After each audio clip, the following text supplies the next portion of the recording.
Posey can't handle it, and Posey gets clobbered. Posey is hurt. Oh my gosh. That ball hit Stanton right up in the face area. It looked like his hands covering his face. Left 3 men on.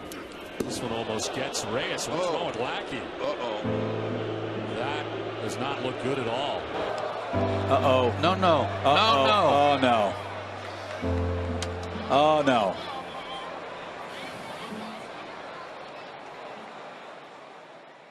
I probably started playing baseball when I was like 6 years old, probably like a year or so after we moved from California. And yeah, just started with T-ball, and then you kind of go through the levels of Little League, and then eventually got into club ball, and then high school, and then in college, where I am now. My dad played in college. He played at Occidental in Eagle Rock. My grandpa played at Occidental. My uncle, he also played at Occidental, and my dad's a Hall of Famer, and so is my uncle. Started playing baseball at a very young age. I'd probably say around 4 or 5 years old. From the moment I picked up a baseball, I knew it was something I wanted to do in the future, and tried just about every sport there was as a kid, and baseball's the only one that stuck with me. It mostly came from my older brother. He's 2 years older than me and was playing baseball, and so naturally, since he picked it up, I thought I would too, and here we are some odd years later. I started playing baseball when I was 4, so it's 16 years I've been playing ball. My pop was actually the one that showed me ball, and I remember this one story that he always tells me, playing catch out in front of the lawn, and I had a game like in a couple hours, and boom, he throws a ball and hits me right in the eye on my first game, and I'm there on the field with the black eye on my first game of T-ball, and I just remember that story and just loving it. And ever since then, my dad's been my mentor and my coach, and he's just been there. But I'm just grateful to have a family that supports me through this whole journey. Ceballos is a mystery to me. That guy is a horse, and it's funny because we call him Horsey, Ceballos, Caballo in Spanish. So that guy works as hard, if not harder, than anyone I've ever seen. And I feel like his injuries could be a result of that, but also I know that Ceballos is going to work as hard, if not harder, than anyone to get back from his injury. I had a sprained UCL, so it's the ulnar collateral ligament, which is in your elbow. I mean, any UCL strain, for any UCL injury, like a strain, a tear, even tightness, is really brutal because there's so much tension and force that goes behind throwing a pitch that just kind of goes to your arm. And that's not an easy recovery. I mean, it's not like Tommy John where it's like it's torn, they go in, they stick a rod through one and out the other. You know, it's not something like that. But a UCL strain could take like a while just because in order to get back, you have to throw, and that can cause more strain. I got diagnosed with it being torn, and this happened in January. Actually, my doctor, he just said, yeah, you'll be back in like 2 months. So 2 months, I was ready to go. He gave me a paper, started my throwing routine. He said, do you? I know you're a hard worker. You have a great work ethic. So whatever you do in the weight room, that's on you. You know what I mean? So I didn't do PT here at Westmont. I just did it on my own. I had an idea of what I've been doing this for so long, like I know my body. So I kind of implemented new things that I was seeing on the internet and just from other people that had the surgery, stuff like that, just coming back. And it's been hard for sure. It was definitely a hard time, but persevered, and I'm determined to be back. What do you think about Colin Wong? Wonger's been through the ringer a little bit. I would say he's had it rough for sure. The big one was a concussion around Halloween. Took a foul ball off a face mask and was rattled up from that one pretty good. Recovered from that one and definitely didn't follow protocol as best as I should have. Went back out on the field and then got hit in the head again and got back-to-back concussions in about a 3-week span. So those are the two big ones. And then during the year, suffered a bone bruise in the thumb. And then this year came back and was shut down the entire fall. because I partially tore the UCL in my thumb. And so that's been a big setback this year. And then again, got sent back out there and then probably sprained one of the muscles in my thumb as well. Yeah, so for recovery, I've been meeting with Melissa, and she's put me on a pretty good plan. So we've just been doing a lot of rehabilitation exercises, trying to assess what I can and can't do, and trying to build up some of that strength back and build up some of that confidence so I could catch again. Thankfully, this injury didn't hinder my ability to lift weights at all. I found ways around it, certain movements that made me grip certain things. I'd have to modify a little bit just so I wasn't wrapping my thumb around a lot of weights. But other than that, in terms of the amount of weight that I was lifting and the movements that I was performing, there's no hindrance there. The concussion set me out for forever. Before the concussion was probably the peak of what I was weightlifting. Picking up powerlifting about 2 years ago, the weights that I had on those 3 movements were tremendous. And so getting concussed, having to sit in the dark room for 3 weeks and not be able to do any sort of physical activity was definitely a setback. Yeah, so Tommy, I think coming in to Westmont, everyone had some really big, everyone had really big aspirations. Or there was these expectations that Tommy had to perform. And so I think we all saw it. Tommy had the ability to be one of the best, if not the best pitcher in our class. And after hearing him just injury after injury, it's heartbreaking. 7th grade, and I took a line drive off my ankle, and I got a nice little crack in there. And then so that just started the downward spiral of the ankle. Then I did my left foot, and then my freshman year I had Tommy John with a medial epicondyle fracture. And then my sophomore year I had my ACL, MCL, meniscus tear. And then my junior year I had my right foot. And then my senior year I had my torn groin. And then my freshman year I tore my bicep labrum, my posterior labrum, and my rotator cuff. The rotator cuff, the bicep and posterior labrums, that was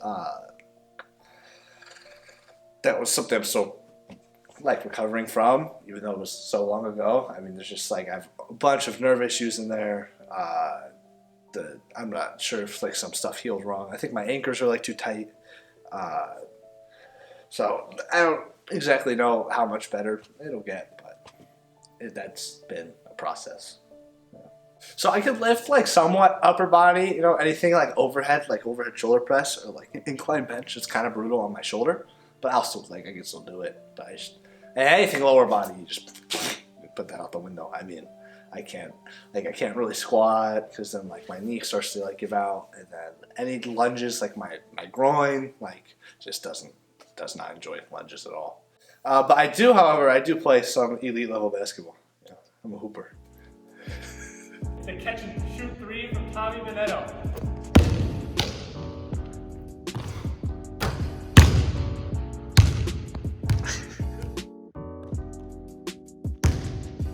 Basketball is probably my second favorite sport behind baseball. I mean, I just love it. I played a little bit in middle school. I played 7th grade. I played, and then the first game I ever played, I had 42 points, and then the first play in the next game I broke my foot. So then that's all she wrote for my basketball career. Why do you play basketball if you're so injured? Because I'm competitive and I need to do something. I can't sit around and be a couch potato my whole life. I have to just me. I have to be competitive and doing something, because that's just gonna well up. And then when we play card games, it really comes out because I don't have a vessel to put my competitiveness in. So basketball is perfect for that. Even though I do have to wear a knee brace, and I should be wearing an ankle brace, but I don't wear it because it feels really weird and clunky. I still play basketball because it's fun. It's a good way for me to get some cardio in. And, I know I need to ice my knees for about 30 minutes after. And that's fine. It's a price I'm willing to pay. Do you think that you'll get injured again? I hope not, but yeah, I think I will get injured again. And when is it going to happen again? Basically, it's not a matter of if, but more of a matter of when for me. Oh yeah, I mean that always goes through your head. But being honest, I mean, the more you get injured, the more that really didn't faze me. It was like probably after like my junior year, I was like, okay, like I'll probably get hurt again. I really don't care. I'm just gonna go out and give it my all. Like I'm not gonna worry about like what happens. Because if you play scared like about getting hurt, then you're not gonna be as effective. Especially like as a pitcher, like actually anybody on the team, like the guys are relying on you to do your job. And if I can't do my job to the highest like degree that I can, I'm not only letting myself down, but I'm letting the guys down that I have great relationships with, and I don't want to do that. So I don't care if I'm hurt, if I'm perfectly fine, knowing I'm going to get hurt, I'm still going to go out there and give my all for my teammates. Yeah, injuries are bound to happen, but one thing I would say is just don't live in fear. You know what I mean? Like they're bound to happen. It is what it is. It's part of the game, but just don't live in fear and just keep striving forward. You know what I mean? As well, I don't want to tell people that I'm hurt because I just want to play the game. I feel like that's with I just want to play. And when you're not playing, you feel like, hey, like, what am I doing with my life? You know what I mean? Like, but when I'm in there, I feel good. I feel great. That's pretty much it. Like I'm out there competing with the boys. I'm competing with my teammates and just having a blast out there. So yeah, that's another reason why I don't want to tell people that I'm hurt. But at the end of the day, it is what it is. Coaches may be mad at that, but I guess that's just the dog in me, or just trying to compete out there. Do you ever take any caffeine or antibiotics or anything like that? Of course, yeah. Who does it? It will either be pre-workout or just go straight black coffee. I know I'm weird like that, so straight black coffee. For caffeine, I drink about a cup of coffee a day. That just keeps me going throughout the day. I try not to consume too much. I'm trying to limit myself now. If you asked me that question about a year ago, I'd probably be taking about 700-800 milligrams of caffeine a day. And then as for like ibuprofen, this probably every time I pitch, just pop it before like 3 or 4 so I don't have to feel it, go out there and pitch, and then the next day I'll just feel it. I know it's bad for me, but I feel good. That's the thing, I feel good. And I don't want people to know that I'm like, oh God, I don't feel good today. I just pop it in, oh I feel good, I'm ready to go, I stretch, I throw. And then just go out there and just compete. I want to play ball, and when that's taken away from you, I feel like your identity is taken away from you. You know what I mean? All of this is not going to be here for a long time. You know what I mean? Like we're not going to be playing this sport for a long time. So it's just a matter of time of just enjoying it, embracing it, and just trying to be the best you can be. It was horrible sitting on the bench and not being able to contribute to that. But now that I can be on that field and just being with my teammates and just having laughs with them and just, that's what I'm looking forward to. I feel like there's a chance of injury with anything, really. Like I could get injured walking out of this room right now. And so like baseball, it's something that I've been around so often, and it's something that I really enjoy doing. And just the environment that I've been put in and the opportunity that I've been blessed with. Like it's something that even though I have a risk of re-injury, it's definitely something I still want to be around. Like I really enjoy being out on the field and being with this team. And so, yeah, I could get injured again, but the memories that I've made and the opportunities that I've been given and all the relationships that I've created on the baseball team definitely outweigh that fear of getting injured. Being out for an entire fall is obviously a lot of time to miss, and it's a lot of development and a lot of time in front of coaches that haven't been able to have. And so I don't think I'm going to be able to make it up in 3 weeks. So it's definitely something that's going to be hard. The return to being able to fully play is definitely going to be something that's hard. And so I'm going to try my best. I don't know if I'll be in playing shape, if my skills will be as good as they were, but I'm going to try and do everything I can over break to try and get back at least a little percentage of where I was. Are you able to play baseball? No, I'm not. I can throw a baseball. Like if I had to play catch with like my kid in the future, like I could play catch with him. But like pitching at a competitive level, no, I can't do that anymore just because of my shoulder, my knee, and my groin. Kind of all those three combined into one. It doesn't let me play anymore. My body told me no, and that's what I was kind of basing ever since like high school, like probably my sophomore year, when after my knee, I was like, all right, I'm gonna keep playing until my body very clearly says you are an idiot, stop playing. And it got to the point where it said you are an idiot, stop playing.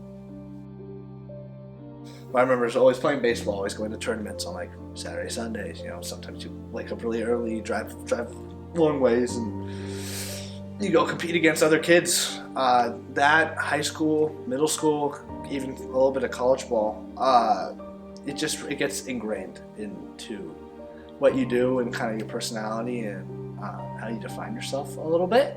And so it's just taking that away. I mean, it's not easy.